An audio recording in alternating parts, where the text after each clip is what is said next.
appearance days of this one, that one, and so on. And I didn't yet finish the Ramayana, so that's where I'm going to begin. It's just the concluding sections of Ramayana. Action-packed. Ravana gets killed and Sita goes into the fire. Those are the two chapters. This is the rendering of Ramayana, primarily Valmiki Ramayana. There's some modifications from other Ramayanas. It's all authentic sources. And the author is Krishna Dharma, Prabhupada disciple from UK. And every now and then he puts in some British English that we have to get a dictionary out because we're not accustomed to it. So where I left off,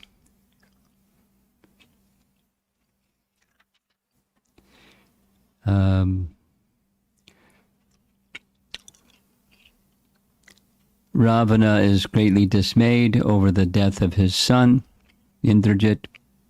He goes to where he gets encouraged to go and kill Sita, and he's checked. This isn't the right way to go. Go kill Ram. So he charges out of the palace, full force. Battle ensues. He throws his lance made by Mayadanava, sometimes called Shakti Shela, pierces the chest of Lakshman and he falls to the ground. Looks like he's dead. Ram is beside himself with grief. He says a number of things that are filled with grief. Fortunately, Shushena knows what to do. He says we ran out of those special herbs, celestial herbs. Hanuman, go get another batch. Off he goes. Hanuman comes back quickly. Shushena administers the herbs, and Lakshmana becomes revived. The wound becomes healed. His consciousness is restored. He's ready to go.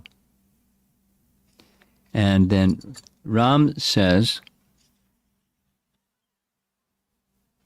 he pressed Lakshman to his bosom with tears in his eyes and said, by good fortune you have been saved from the jaws of death. If you had died, I would not have been able to carry on this fight. Lakshman, pained to hear his brother speak in that way, replied, you've taken a solemn vow to kill Ravana and install Vibhishan on the throne of Lanka. You should not make that false for any reason. O great hero, fulfill your vow at once. Let us see the evil Ravana lying dead on the battlefield, cut down by your arrows.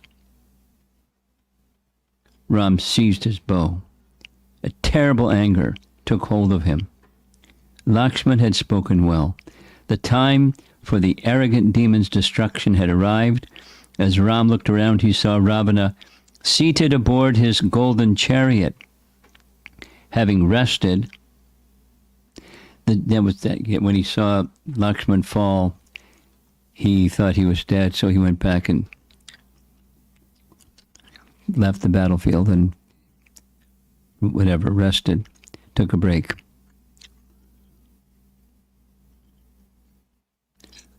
The demon was again rushing at Ram as the malefic planet Rahu rushes toward the sun.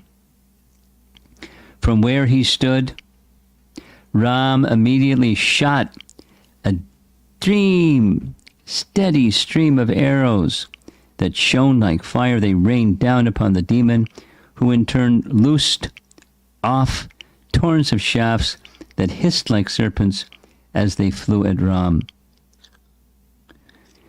From the sky, the gods observed the combat. Seeing Ram standing on the ground, Indra desired to assist him.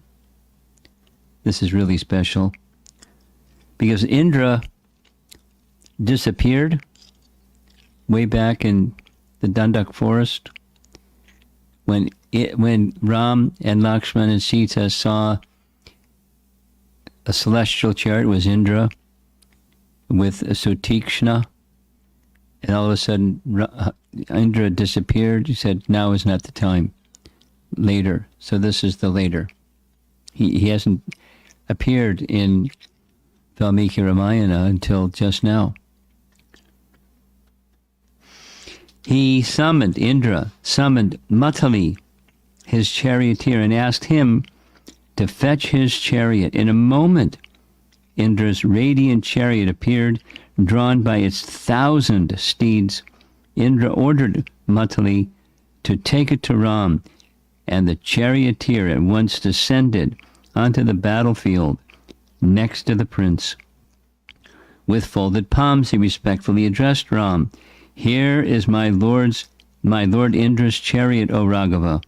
Here also is his mighty bow and other infallible weapons, as well as his invincible golden armor. Please use all these to attain victory over Ravan, the enemy of the gods. I shall act as your charioteer. Ram gazed with amazement at the wonderful vehicle. It was bedecked with glowing gems and wreaths of celestial flowers. A tall pole of cat's eye, some kind of a jewel. Anyone know what a cat's eye is? Some kind of a jewel. Something semi-precious. Okay. Stood at its center, bearing a brilliant golden standard. Now he uses the standard word. It's kind of like a flagpole, I think. The chariot was suspended a bow's length above the ground, and a crystal staircase came down to Ram's feet. He circumambulated the chariot and then climbed aboard. The prince quickly donned Indra's armor and took up his bow and celestial arrows. As he stood upon that divine chariot, he looked like the sun, illuminating all the quarters. At Matali's command, the heavenly steeds surged forward, and the chariot moved off with a rumbling sound that filled the earth and sky, making a rumbling sound, but it's a bow's length above the ground. It's okay. Ravana, realizing that Ram was being assisted by his mortal enemy Indra, became even more enraged. He fired a celestial missile which unleashed hundreds of thousands of dreadful-looking serpents, their wide-open mouths vomiting fire, writhing and hissing. They came from all sides and sped toward Ram. As the venomous snakes descended upon him, Ram at once invoked a weapon presided over by Garuda. A shower of arrows shot from his bow, turning as they flew into golden eagles with fierce talons and sharply curved beaks. The mystical eagles intercepted and destroyed all of Ravana's serpents. The demon roared furiously. He struck Matali and all of his steeds with a forcible torrent of shafts with glowing steel heads. The Rakshasa then sent a crescent-headed arrow which tore down the chariot's golden standard. He followed this with countless other straight-flying arrows that struck Ram on every part of his body. In seconds, Indra's great chariot was completely covered by Ravana's arrows, so that no part of it was visible. With his 10 heads and massive bow, Ravana stood on his chariot, looking like the Mainaka mountain risen from the ocean, observing the demon overwhelming Ram with his arrows. The gods and rishis felt despondent. The monkeys became fearful, and they observed grim-looking omens. The sun became dim, and the sea tossed with waves that seemed to rise up to the sky. Jackals howled, and ghosts and wraiths, there's another word. Somebody get with their little phone and look up some words. Wraiths, spelled with a W. W-R-A-I-T-H-S.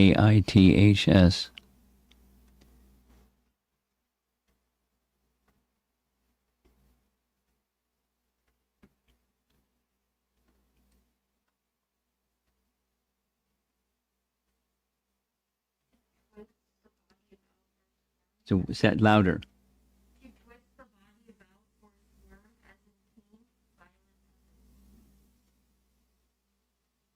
I couldn't hear. To twist the body or like to squirm, basically. To twist the body? Yeah, or to squirm. Okay. And wraiths darted about on the battlefield. Ghosts and wraiths darted about on the battlefield. Make sense? The second meaning is ghost or spectre. Ghosts. Okay. Okay, thank you. Ghosts and wraiths, a type of ghost. So intense was Ravana's assault that Ram was unable to lift his bow and fit his arrows. Ram's eyes turned crimson with rage. He began to think of the destruction of the entire Rakshasa race. With great expertise, Matali drove the chariot upwards and away from the hail of Ravana's arrows. It burst forth like the sun emerging from a cloud. The gods showered blessings on Ram, while the Daityas and Danavas uttered benedictions upon Ravana. When the king of the Rakshasas saw his adversary again stationed before him, he took up a fearful-looking dart, means arrow. That terrible weapon had spikes resembling mountain peaks. It had a flaming point which glowed with a brilliance that could not be looked upon. That dart was dear to Ravana, and he had carefully kept it and was worshipped by him, reserved for a time when he faced a deadly enemy. It was irresistible to gods and demons alike. Ravana raised it with his serpent-like arm and roared with full force. The earth shook and the mountains trembled, sending their lions and elephants fleeing in fear. Looking at Ram, the Rakshasa roared, "This dart, powerful like a thunderbolt, will now take your life. Hurled by me, it will strike both you and your brother, leveling you with all the Rakshasas you have slain. Guard yourself if you can." The demon at once threw the dart. It flashed through the air, covered by a circle of lightning, and emitting a deafening scream. Ram instantly sent 100 arrows at the dart, but they were deflected and fell useless to the ground.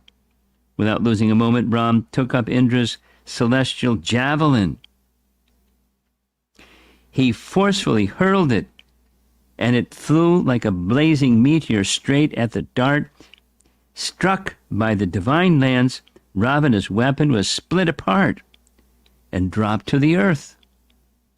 The javelin, giving off a delightful sound from the many bells tied around it, returned again to Indra's chariot.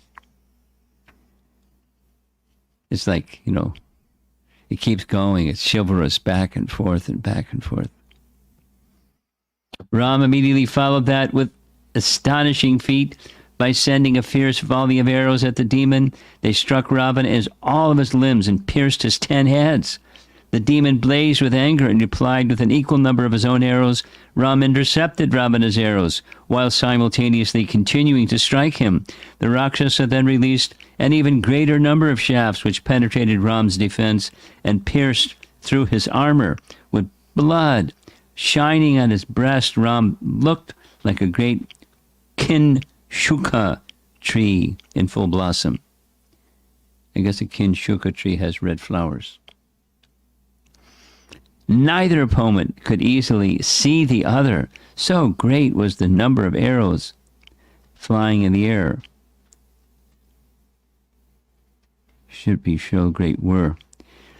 Ram pulled clear of Ravana's attack and laughed heartily. He rebuked the demon. You are proud of your strength, O Rakshasa, but it will not save you now. Indeed, since you stole away my consort while I was not present, you cannot be considered heroic.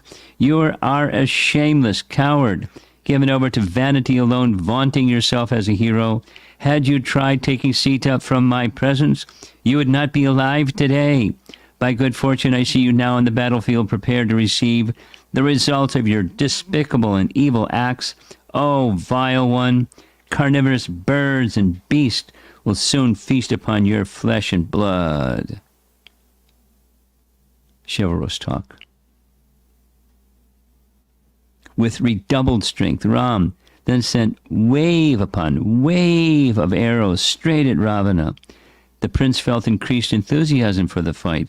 He invoked all the celestial missiles, and they immediately appeared before him on the battlefield. In great joy, Ram fired the weapons. Remember, he received them from Vishwamitra. And I'll, when I need you, I'll call you, and they disappeared. So he's calling them. He recited the incantations with full concentration as he released his arrows. Charged with the mystic power of the divine Astra, the arrows tore into Ravana and sent him reeling. As he staggered about on his chariot, the Rakshasa was showered with rocks and trees by the monkeys. The demons reduced to a sorry plight, being unable to lift the demon was reduced to a sorry plight, unable to lift his bow or do anything in his defense. He sank down on the floor of his chariot. Seeing this, the charioteer veered away from the fight and retreated. Ravana remained stunned for some time. Gradually returning to his senses, he saw that his chariot had taken him away from the battlefield. He immediately chastised the charioteer with harsh words. How have you disdained me in this way, O evil-minded one? Obviously, considering me to be bereft of power, heroism, and prowess, you have covered me with shame. Today you have nullified my valor, dignity, and fame, while my enemy stood expectantly before me, deserving to be gratified by my arrows. You have made me into a coward. Ravana was beside himself with fury. He accused the charioteer of siding with the enemy and ordered him to return immediately to Ram's presence. The charioteer replied that he had only done what he felt was his proper duty. Ravana had been completely overpowered by Ram's weapons. Out of affection, he had desired to save his master's life. Citing verses from Scripture supporting his actions, the charioteer begged Ravana's forgiveness. The demon king was appeased. He nodded at his charioteer and commanded him to return with all speed to the fight. Urged on by Ravana, the charioteer lashed his horses, and within a few moments the chariot stood again before Ram. On the battlefield, Ram was himself expressing his exhaustion from the fight. That's a Leela, by the way. He has unlimited strength. No such thing. In the heavens, the great Rishi Agastya saw this and desired to assist him.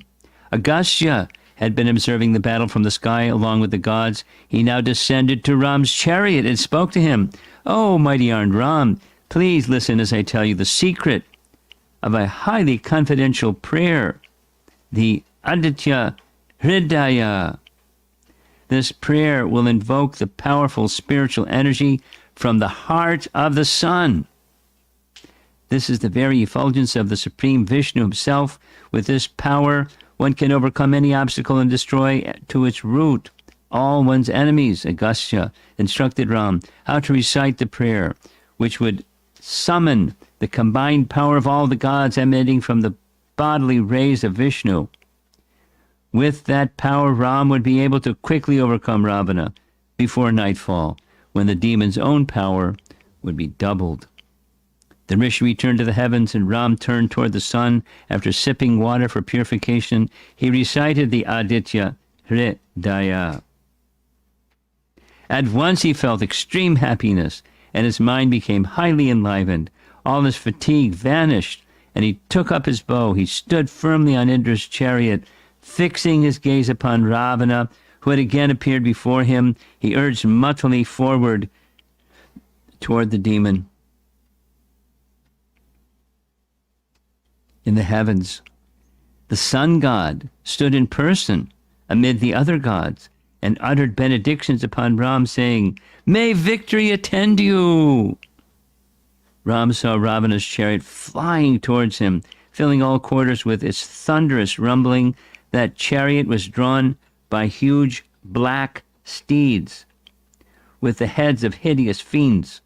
It shone with a dreadful luster and was adorned all over with brilliant rubies and celestial sapphires, with rows of pennants flying from its sides, moving rapidly through space. It looked like a cloud containing streams of shining water and issuing forth torrents of foam in the form of arrows. Ram said to Matali, "From the way in which he is darting back into the fray, it appears that this Rakshasa is bent upon his own destruction. Close upon him with care. I shall destroy his chariot, even as the wind would blow away a cloud." Grasping Indra's bow, Ram tempered his anger with patience as he awaited his opportunity to attack the demon, who was maneuvering on the battlefield. Matali skillfully drove the chariot in circles and gradually closed in on Ravana, the two opponents releasing streams of arrows and appearing like two proud lions intent on killing each other. Suddenly, many frightful omens appeared. Blood rained down on Ravana's chariot, while violent whirlwinds tossed it about. A flock of vultures circled over the demon. In the distance, Lanka was shrouded in a red glow. Great meteors fell from the sky and shook the earth. The sky became darkened even while the sun shone. Terrible thunderbolts flashed, and flashes of lightning fell upon the Rakshasa army. Ravana's steeds shed hot tears and emitted sparks from their mouths. Phew! Around Rama were seen many favorable signs that portended his imminent victory. The sun illuminated him brilliantly. Remember, he's from the Sun Dynasty. And a gentle breeze blew behind him. He felt his right eye and arm throb, and his mind felt joyful. As Rama and Ravana met in fearful combat, the two armies stood motionless with their weapons held fast in their hands, observing the man and the demon engaged in a desperate duel. All the warriors, along with the gods, Gandharvas, and rishis, watched in wonderment. The two belligerent opponents each exhibited their full prowess on the battlefield as they hurled blazing weapons at each other. Ram fitted a highly sharp shaft to his bow, and as irresistible as the thunderbolt, and as shining with splendor. Drawing back his bow to full circle, he released the arrow at Ravana's standard. It severed the tall pole, and the demon's ensign fluttered to the ground. Ravana burned with indignation. He sent a hail of flaming steel arrows at Ram's steeds. Struck by the arrows, the celestial horses neither flinched nor shook, but continued to draw the great chariot, describing various circles and movements and baffling Ravana's arrows. The demon fired a tremendous shower of maces, iron clubs, discuses, mallets, as well as mountain peaks, trees, pikes, and double-headed axes. At the same time, he released tremendous volleys of arrows which fell toward Ram's chariot like streaks of golden lightning. By Matali's expert handling, Indra's chariot constantly foiled Ravana's weapons. The Rakshasa became more and more infuriated, and he directed his mystic missiles upon the army of monkeys. Seeing this, Ram fitted celestial weapons to his bow, which sent innumerable arrows into the sky. Those arrows fell upon Ravana's weapons and smashed them to pieces. No arrow shot by Ram failed to find his mark. The sky was completely filled with his golden-plumed shafts. The missiles of the two fighters met together in hundreds and thousands. They created explosions of fire and billows of smoke across the whole battlefield. Like Star Wars or something. Ram and Ravan fought vehemently for hours without interruption. Exchanging blow for blow, neither felt wearied nor inclined to give an inch to the other. Those observing the fight felt their hair standing on end. No one could take their eyes off the two furious fighters as they battled on relentlessly, seeking victory. Ravana sent 20, then 60, then 100, then 1,000 arrows at Ram, aiming at his vital parts, or seeking to kill the charioteer and his horses. Ram responded with twice that number, digging shafts into Ravana's steeds and charioteer, while at the same time constantly covering the demon. Even after fighting for half a day, neither seemed to have the upper hand. Ravana then composed himself and once again invoked the Rakshasa Astra, imbuing it with all his mystic potency. Immediately the air was filled with a thick shower of every kind of weapon. The entire globe seemed to shake, and the ocean became agitated. Serpents and devils appeared, screaming in the sky and emitting fire from their mouths. The sun lost its brilliance, and the wind ceased to blow. In the heavens, the gods themselves became fearful and cried out, "May all be well with the worlds." With full concentration, Ram again invoked the Gandharva Astra, which caused hundreds of thousands of arrows to appear and counter Ravana's weapons. Those awful and demoniac missiles fell to the ground and burned up, being pierced by Ram's fiery shafts. The battle between Ram and Ravana could only be compared to itself. Such a fight had never been seen at any time, even by the gods. They watched anxiously as Ram came under repeated ferocious attacks from the Lord of the Rakshasas. Ram remained calm. He took from his bow a great razor-headed arrow that resembled a venomous serpent. In an instant he fitted and fired the arrow at Ravana. That arrow, imbued with mystic power, divided into 10 and tore off the demons' heads. But they immediately grew again. Ram sent another weapon which again severed the Rakshasas' heads, and again they grew back.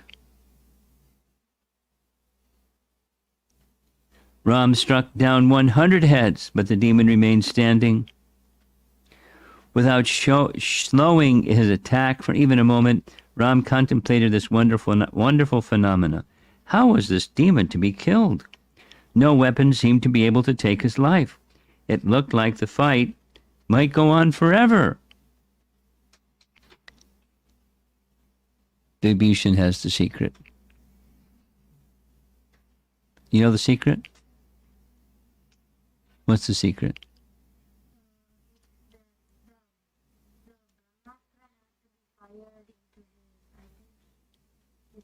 Navel. That's where the necklace goes. Yeah.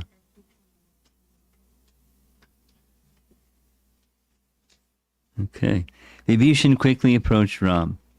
He told him that the demon had a boon from Brahma, that his heads and arms could never be destroyed. In Ravana's heart was a store of celestial nectar, which renewed the life in his body. The only way to kill him was to strike at his heart. No. I also heard navel. This is Krishna Dharma. He's got a different version. With a divine weapon that could dry up the nectar.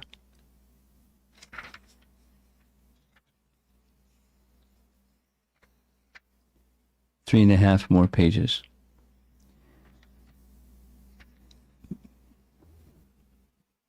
As Ram considered his next move, all the while raining arrows upon Ravana, Matali turned to Ram and spoke, "O Ram, the time for this one's death has come. Recall now the prayer Agastya told you. Agastya gave you an arrow when you were in the forest. Imbue that arrow with the force of the Brahmastra and kill the demon by piercing his heart or navel," depending on which Ramayana you read. Accepting Matali's advice, Ram remembered the celestial arrow which Agastya had given him long ago in the forest. At once it appeared in his hand, and he fitted it to his bow. Its shaft was made of ether, and its weight constituted the Mandra and Meru mountains. The wind god presided over its shaft, fire god over its plumes, and the sun god was installed at its point. It looked like the rod of the universal destruction, wielded by the time spirit himself. Ram again chanted the Aditya Hridaya prayer, and then invoked the infallible Brahmastra. As Ram drew back the arrow, he shone so brilliantly that no one could look at him. He released the arrow, and it flew at Ravana, lighting up the earth and sky and roaring like a tumultuous ocean. It struck the demon on the chest or navel, even as he stood firing his own weapons at Ram, piercing right through his heart. The arrow emerged from Ravana's body, soaked in blood, and entered the earth. Ravana whirled around and let out a cry which seemed to shake the entire creation. His bow dropped from his hands, and he fell from his chariot like a mountain struck down by Indra's thunderbolt. The Rakshasas fled, panic-stricken in every direction. They shed tears of grief on seeing their lord slain. The monkeys leaped about, chasing the fleeing Rakshasas and shouting with joy. The sound of drums and other celestial instruments sounded from the sky. Delightful breezes blew on the battlefield, carrying heavenly odors. A dazzling shower of brilliant flowers fell from the sky and covered Ram's chariot. The gods and rishis praised Ram, who stood blazing with splendor. The battle was over. Ram climbed down from the chariot and was surrounded by Lakshman, Sugriva, Hanuman, Angada, Jambavan, Vibhishan, who all praised and cheered him for his incredible feat. As he gazed upon his brother's dead body, Vibhishan then began to lament. "Alas, O Ravana, how have you been killed after displaying your power for a long time? You now lie motionless with your brilliant diadem," that's his crown, another British, "with your brilliant crown thrown off. The very fate which I predicted has come to pass. Why did you not heed my counsel that was meant always for your good? Overcome by lust, greed, and anger, you have met the sure result of harboring these three mortal enemies of the soul. Lust, greed, and anger. Oh, my brother, now that you have been slain, everything seems void. The sun has fallen to earth. The moon has merged in darkness. Fire does not emit flames. And all energy has become bereft of effort. All of Lanka is lost. After all, he was attached, huh? Although shunned by Ravana, Vibhishan had loved his brother and had always desired his welfare. He fell by his side and continued to cry out. Ram approached him and placed an arm around him, consoling him with soft words. Your brother has died a hero's death. No hero has ever been known to be always victorious. Sooner or later, a warrior will die at the edge of weapons. This is the end sought by all great fighters, O Vibhishan. There is no need to mourn for Ravana, for his death was glorious. Lakshmana also consoled the grief-stricken Vibhishan by telling him spiritual truths. Although Ravana's body had fallen, his soul remained alive. Indeed, having been purified by Ram's weapons and by his death in battle, he will surely have attained an exalted destination. There was no gain in lamenting over a corpse. Once the soul has departed, Vibhishan should now perform the last rites for his brother and then assume the rulership of Lanka.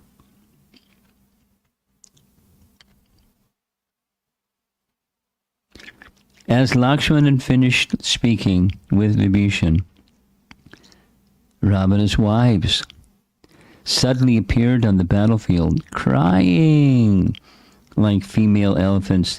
They fell upon their husband's body and bathed him with tears. Dozens of Rakshasis, their hair and garments in disarray, surrounded the fallen Rakshasa. They rolled on the ground and wailed in agony. Ravana's principal wife, Mandodari, was at their head. She swooned upon seeing her husband dead on the battlefield. After regaining her senses, she gazed upon his face and lamented loudly, her voice choked with tears. Alas, my lord, how have you fallen at the hands of a man? You, who struck terror in the hearts of gods, Gandharvas, Siddhas, and even great rishis, now lie killed by a mere mortal who came walking from Ayodhya, a city of humans. I do not consider Ram to be an ordinary man. He must surely be Vishnu. It probably doesn't say that in Valmiki Ramayana, but it says in Krishna Dharma Ramayana. He must surely be Vishnu, the sustainer of all the worlds, the unborn, inconceivable, and all-powerful Supreme Person. None other could have laid you low. Oh, Ravana, although you conquered your senses, what? Winning great boons from your austerities, in the end you have been conquered by those senses. Fallen, prey to lust, you desire to enjoy the sinless Sita. By stealing away the godly lady, the very emblem of chastity and nobility, you brought destruction upon yourself and all your kinfolk. Mandodari could not contain her grief. She slumped over Ravana's body and continued to wail in piteous tones. Oh, hero, where have you gone now, leaving me forlorn? When I was always your devoted servant, why did you long for Sita? Alas, my life is useless as I could not satisfy my lord. Although we roamed and sported together in every delightful region of heaven, I am now fallen into a fearful ocean of grief. Woe be to the fleeting fortune of kings. One more page. Mandodari looked up with tear-filled eyes and saw Ravana's brother nearby. Here stands the pious Vibhishan, she cried. Having ignored his wife's advice, you now lay slain. Surely a sinner always reaps the result of sin in this world. Just as the virtuous always receives their results, your brother will now enjoy the royal fortune while you are sent to the next world. Mandodari cried over her husband's body for a long time. Everyone stood by silently, allowing her to vent her grief. Finally, the Rakshasa king's other wives gently lifted her up. They supported her on both sides and led her away while she continued to wail. Ram spoke again to Vibhishan. Death has ended. All animosity. Death has ended all animosity. Ravan is now the same to me as you. Please perform the proper rites for his everlasting spiritual good. In accordance with time-honored custom, Ram wanted to immediately perform the last rites for his fallen foe. Vibhishan stood reflecting for some moments. He told Ram that he felt unable to perform the funeral rites for his brother. Ravana was cruel, merciless, and given to heinous sins. Although his brother, he was not worthy of Vibhishan's respect. Ravana's obsequies, obsequies,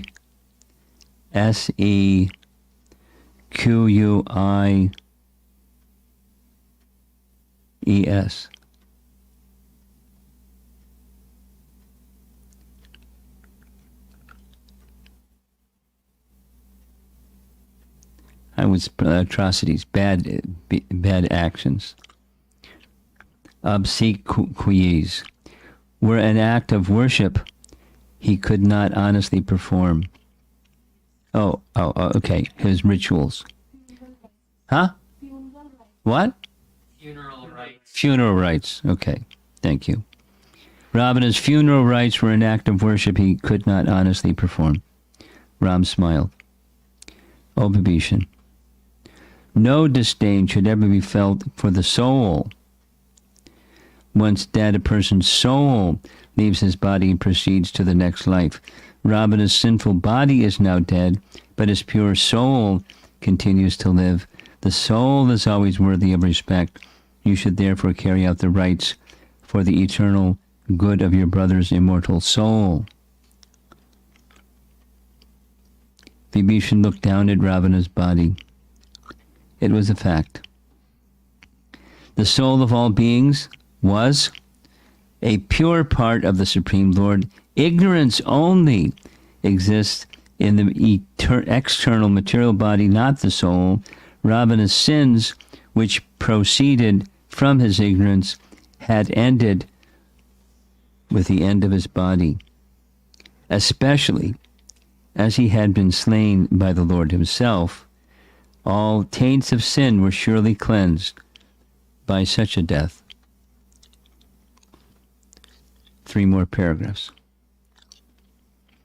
Vibhishan at once began the necessary rituals. He had his brother's body brought into Lanka, and he lit a sacrificial fire, making offerings of ghee and grains and worshipping Vishnu on Ravana's behalf, along with the elderly Rakshasas and Yatudhanas, headed by Ravana's grandfather Malyavan.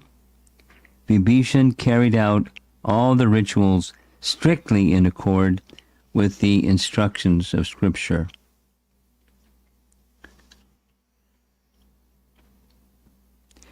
Ravana's body was placed on a huge B-I-E-R.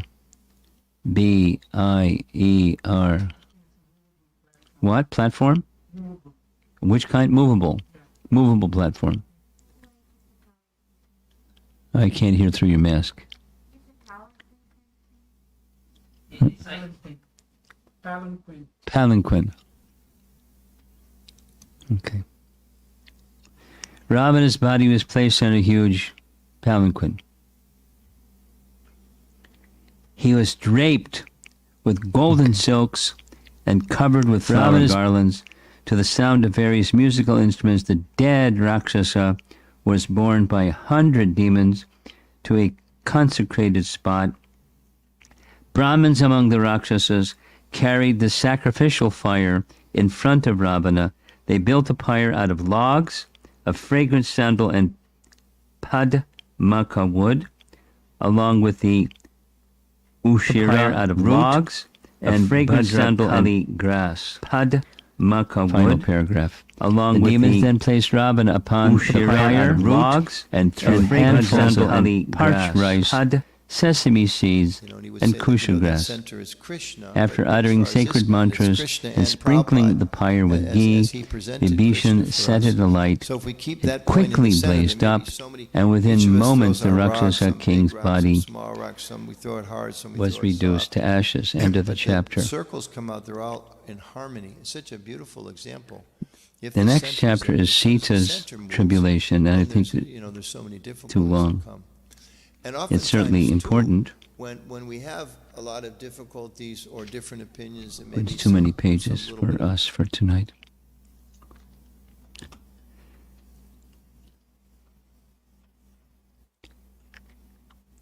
What's the best way to circulate a document for everybody? You have some system here? I'll send it to you and you circulate it to everybody. So before tomorrow evening's discussion, one of the favorite questions in relation to this tribulation of Sita is why, since Sita proved herself, why did Ram again send her to Valmiki's ashram when she was pregnant? That whole question comes. So it's been well researched, and there are different persons who have points of view to express. It's actually 2 documents, so I'll send you. You can circulate, so you can read, and so we don't have to have that question come up 6 times tomorrow.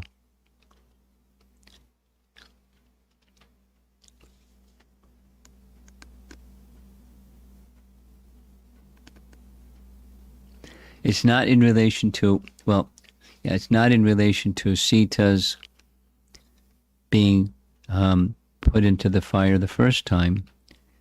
It's in relation to Sita's being, after having done that, because we'll hear, Agastya descends and says she's completely sinless. The fire has already demonstrated. Agni says, Agastya says, still she was banished or sent to deliver her children in Valmiki's ashram. So,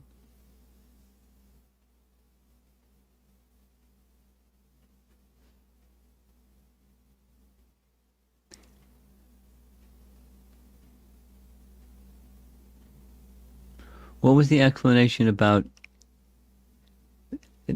his navel, specifically? Prahlad.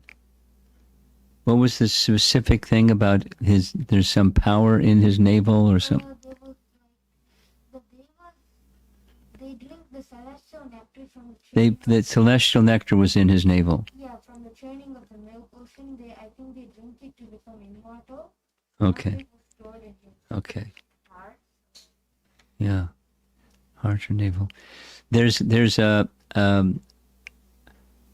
poet. This is compliments of Hari Parshad Prabhu, who was translating one of the earliest, if not the earliest, commentary on Valmiki Ramayana from way, way, way back. And the poet says when Ram is drawing his arrow, he considers sending the shaft to his heart, which it says he did here, but he doesn't, because in his heart, in the heart of Ravana is thought of Sita. And in the heart of Sita is Ram. And in the heart of Ram is the well-being of all living entities. So he doesn't want to shoot in the heart. So he shoots at the navel.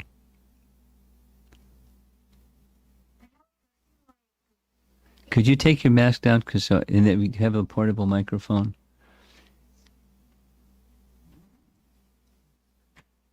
Yeah, just pull it down. You know how to do that. Here.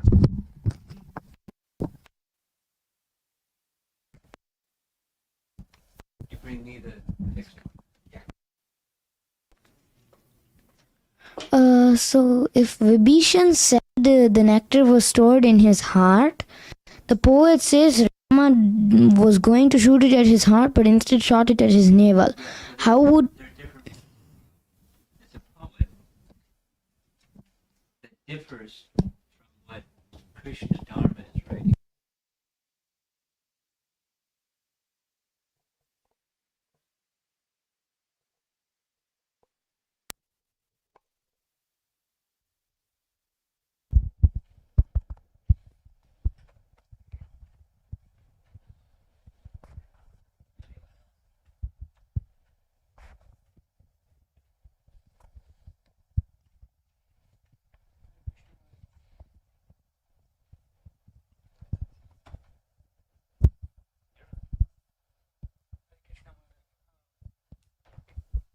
It's like in the previous Jay and Vijay had first appeared as Hiranyakashipu and Hiranyaksha. Lord had to take a bigger form to defeat them, and the battle, as I remember, it was a short battle. But This one's long. this one's long, even though Ravana is much reduced in his power. Bali Maharaj compares that he cannot even lift the earring that Hiranyakashipu was wearing. Still, Ram had also taken a kind of a form, human form, not a godly form in that sense of. Speak into the microphone. Speak into the microphone because there are people remote. Ram had also taken a form. Yeah, I heard you. Human form. Is that the reason why the battle was so long, or No, just wondering? no. The all-powerful Lord is all-powerful. It's a pastime.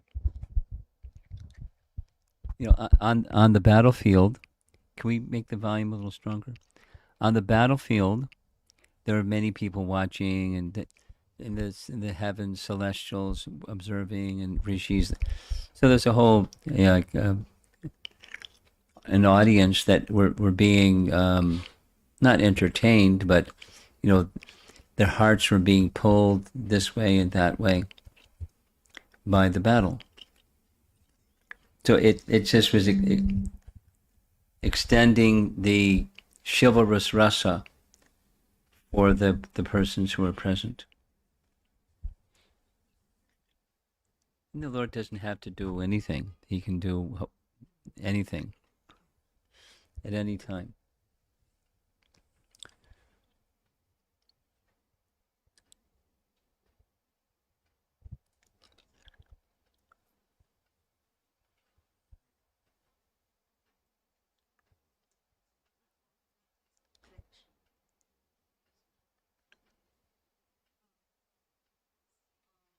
Wondering when you were reading about Rama's glorious death, just this thought came in my mind. Like he did a simple act, but still got a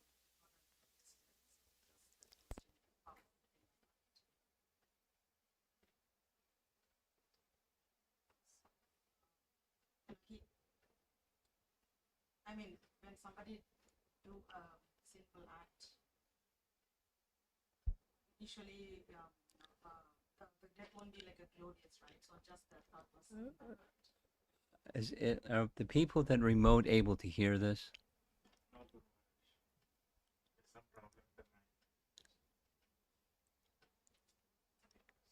Do you want to pass this one? This one seems to be working. You want to pass this one around?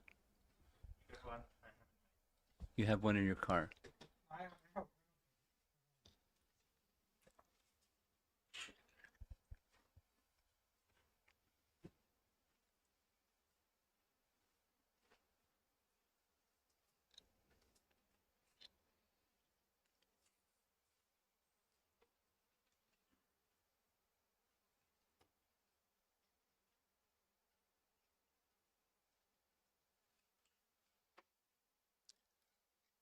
You can do the whole thing again because this is for our remote people so they can hear what you're saying.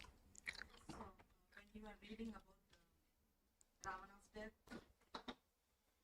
You were wondering how, because he's so bad, how did he get a good destination? That's what you want to know. Because it specifically says Because he was very sinful and he somehow went to a good place. So how did that happen?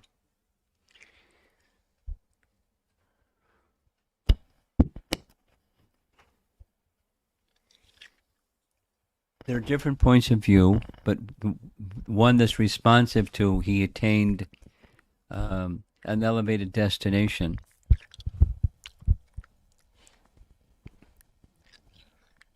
Well, let's step back.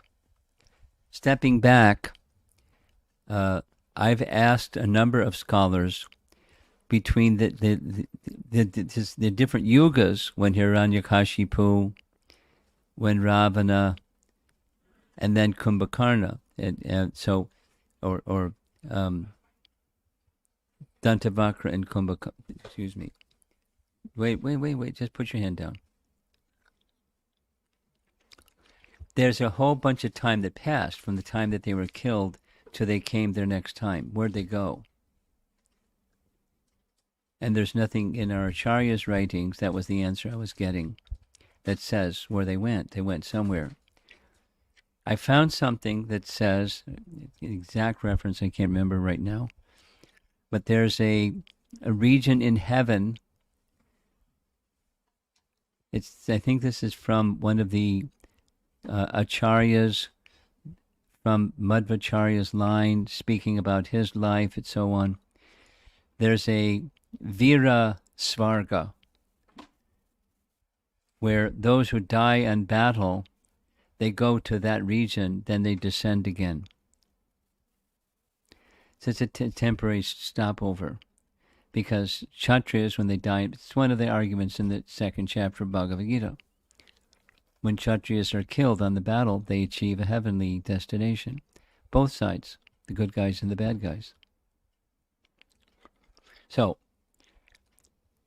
there's by performance of dharma, even for a sinful person, that is according to their nature, they're engaged according to their duty on battle, in the battlefield, they achieve a Vira Swarga position. But because of his, not just sins, but the disposition, what's behind the sin is a crooked heart. Again, they come back down again, and it's, in this earthly realm, and do bad things. It's not the same, but it's somewhat similar. My understanding is it's somewhat similar to Daksha Part 1 and Daksha Part 2. Daksha, who appeared as a son of Brahma, he offended Lord Shiva. He lost his head, got a goat's head. He died of shame. He appears again later as the son of the Prachetas, and that's long time. So where did Daksha Part 1 go to? Someplace like that, because he still had the same disposition. So getting released from sin by that act of something, in this case, the something is Kshatriya being killed on the battle. They may be released from sin, but the disposition to do worldly things, good or bad, still remains. So attaining Vira Svarga, it's a vacation, or it's a temporary, go somewhere and then you come back again. It's not well spelled out, but that's as far as I have been able to find some explanation. In Madhvacharya Sampradaya, he wrote a biography about Madhvacharya's life, very extensive, and that's where that reference comes from, Vira Svarga. I'll see if I can find it again.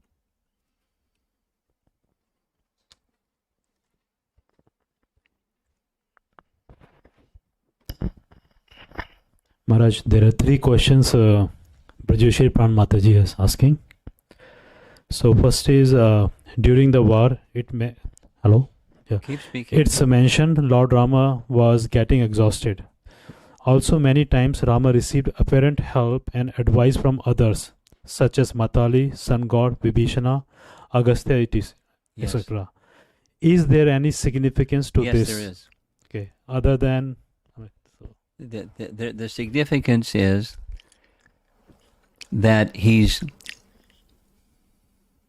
This is the explanation given by Sri Vaishnava Acharyas that I have read. He has two natures, the Lord and a human. And sometimes it's both simultaneously, which is quite confusing. But he oscillates back and forth between the two. Sometimes and sometimes, and sometimes and sometimes. Like, for example, he's not using his club, disc, conch, and lotus. He's getting weapons from demigods, and he's getting, like things that are mentioned. There's the worldly aspect. He's taking blessings from rishis, and he'd take consolation from Lakshman, Vibhishan. He seems to be fatigued. It's the worldly. It's part of his leela, so he can enjoy that service from others, and enjoy as if but he's not, as if he's one of us, but he's not. And then the next moment, it's divinity again. Second question is, unlike Vali, looks like Ravana did not have any realization even at the time of death. He didn't have realization? any logician? Realization. Realization. Even at the time of death. Who didn't? Ravana. Ravana had no realization. Yeah. So Vali has a realization at the time of death. Yes, he did. But Ravana did not have. Yeah, he's a really bad guy. So,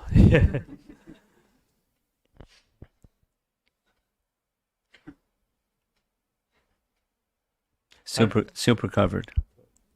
third question she has. Mandodari was able to realize the supremacy of Rama. And says, again, that's not Valmiki Ramayana. That's the Krishna Dharma Ramayana.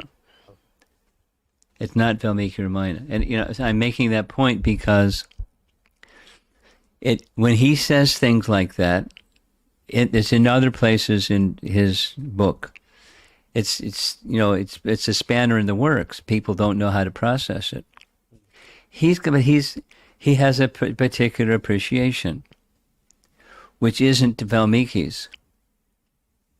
So I like Valmiki's, and he likes his. And he's doing it for some reason, whatever his reason is, to promote Krishna Bhakti or Vishnu Bhakti. He's not writing like Valmiki did in Samadhi with benedictions from Narada and Brahma, that he would understand everything. But it's okay. I mean, I wish there was a very readable English version of Valmiki Ramayana. That would be really nice.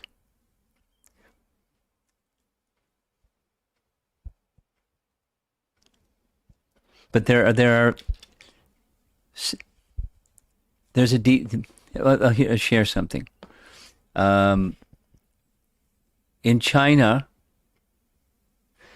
the Chinese government, as strained as the relationship is between China and India, in the past year, 6 months or 8 months, the Chinese government approved the printing of Ramayana.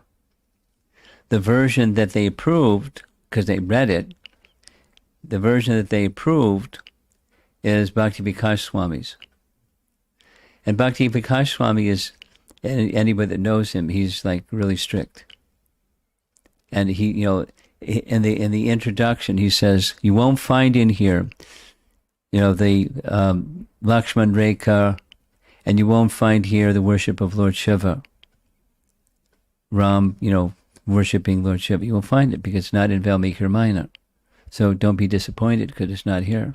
I mean, he doesn't say it like that, but Yet at the same time, somebody sent somebody that's reading his Ramayana, that's very closely following Valmiki Ramayana, Matali, Lord Ram orders him, take my chariot here. And then in Bhakti Vikash Maharaj's writing, he apologizes, I shouldn't be speaking like this because you're the chariot driver of Indra. It's not in Valmiki Ramayana.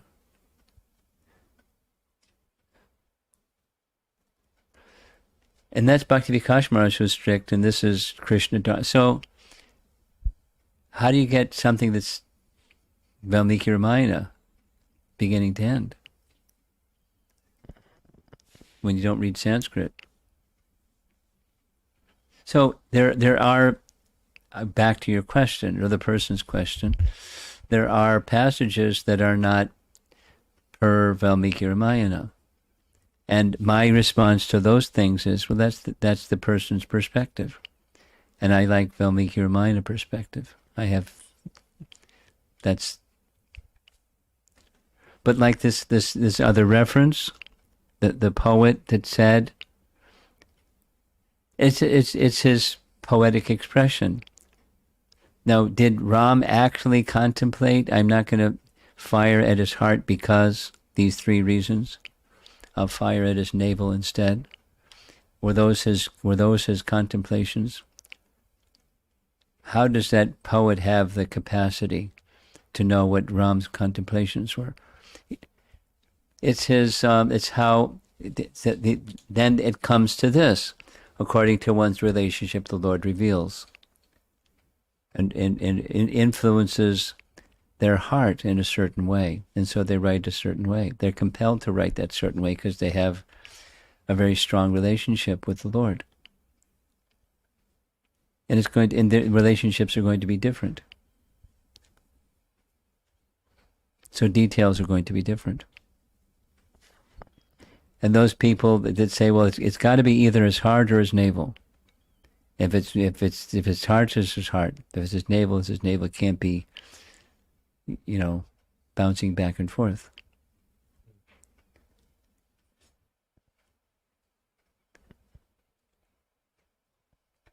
There's some people that have that kind of approach. Then stick with Valmiki Ramayana and don't read anything else. There are other authorized Ramayanas. There are versions of Ramayana that are in the Puranas that Vyasadeva wrote that have their differences, and there's documents or ways of listing how there are differences.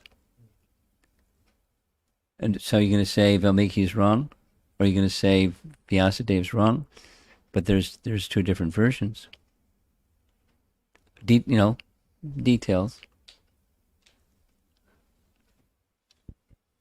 Is that okay? Spanish. So you want to know if there's any background of Mandodari? Background of what? Mandodari, Ramar's wife, what she was in previous life, or I don't know.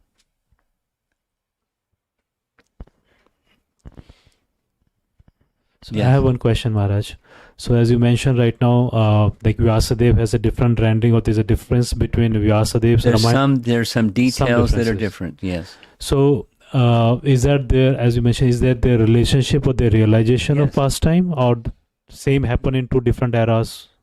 There are some of both. Okay. But largely it's different realizations.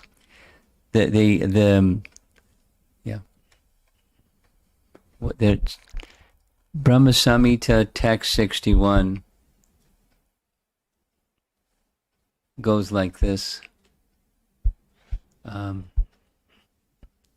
Yadrashi Shraddha Siddhi Bhavati Tadrashi. According to one's realization, Siddhi Bhavati. Bhakti Siddhanta's translation of Siddhi in this case is realization. Siddhi Bhavati. When realization awakens or arises according to one's faith.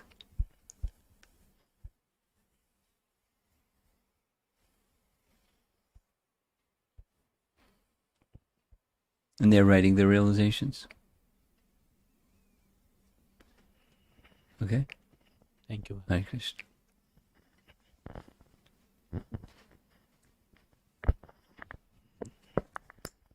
Do we have online questions? Not yet.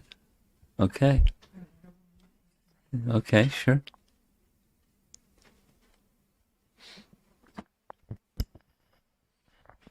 We understand that this particular yuga cycle is where the Dwapara Yuga comes after Treta Yuga. And we know from Bhagavatam that the duration of life kind of goes 10 times higher Yes. in each yuga. But how do we understand in other yuga cycles where the Dwapara Yuga comes second and Treta Yuga comes the third? Is Ram's pastime going to be enacted in Treta Yuga or Dwapara Yuga? And then the duration will change. I'm assuming the duration of life will remain the same even though the yugas will swap. We hear Ram ruled for 11,000 years after coming back from the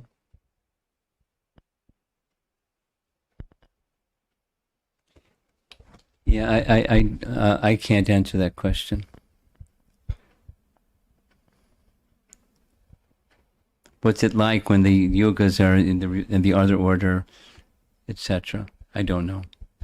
I've not read anything that says, so I can't say.